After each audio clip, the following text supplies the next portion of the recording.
దైవజనుల మాట తేలిగ్గా తీసుకోవాలా, తీవ్రంగా తీసుకోవాలా? ఆ? చతురా చతురా ఆట ఆడితే తేలిగ్గా తీసుకుంటే, తక్కువ అంచనా వేస్తే ఎవరికి పగిలిద్ది ముఖం? వేసిన వాళ్ళకి పగిలిద్ది.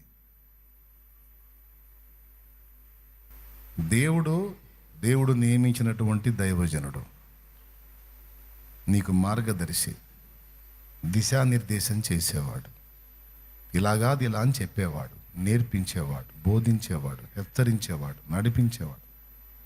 దేవుడు అనుగ్రహించిన ఈవి దైవజనుడు అంటే. దేవుడు అనుగ్రహించినటువంటి ఒక బహుమతి అండి దైవజనుడు అంటే. ఆ దేవోక్తులను నీకు అందించే దైవజనుని మాటను నువ్వు తేలిగ్గా తీసుకోవటం, సాక్షాత్తు దేవుని మాటను తేలిగ్గా తీసుకోవటమే. ఎన్నడూ ఆ తప్పు చేయకూడదు.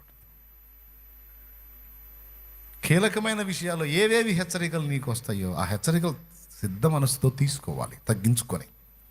కొంతమంది పెడద్దరం ఎలా ఉంటుందో తెలుసా? మీకాయ చెంప మీద కొట్టినట్టు ఉంటుంది.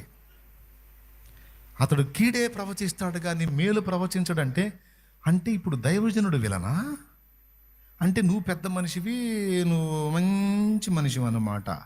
అంటే నీ దగ్గర దరిద్రం లేదు, నీ దగ్గర చండాలం లేదు, నీ దగ్గర పాపం లేదు, నువ్వు పరిశుద్ధుడివి, నువ్వు విధేయుడివి, వినమ్రుడివి, సాత్వికుడివి, అబ్బా దేవుని మాటల్లో ప్రయాణం చేసే నీతిమంతుడివి, దైవజనుడే తేడా అనే కదా వీడి అభిప్రాయం. అతడెప్పుడు నన్ను గూర్చి కీడే ప్రవచించును, మేలు ప్రవచించాడు. ఈరోజు ఇక్కడికి వచ్చి కూర్చున్న వాళ్ళలో కొంతమందికి నేను ఇచ్చిన హెచ్చరికలు ఏ విషయంలోనైనా మంట పుట్టిస్తే మారు మనసు పొందండి. అంతేగాని ఆయన ఏంది అటు ఎప్పటివేంది అటు చెప్పడం అంటే పోయి వాగులో దూకు.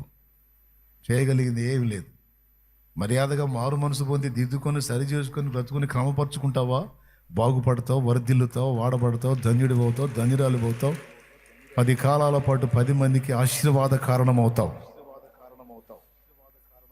గుండె నిండిన గర్వంతో, అహంకారంతో, మిడిమేళంతో, నడవంతరంతో వెర్ర వీగావా, దైవజనుడికి ఏం కాదు. మహా అయితే తాత్కాలికంగా అవమానపరుస్తావేమో, 10 మందికి చెడ్డగా చెప్తావేమో, అది కూడా నీకే కీడు. దైవజనుడికి వచ్చిన నష్టం ఏమీ లేదు. ఎందుకంటే పెట్టుకోకూడదు.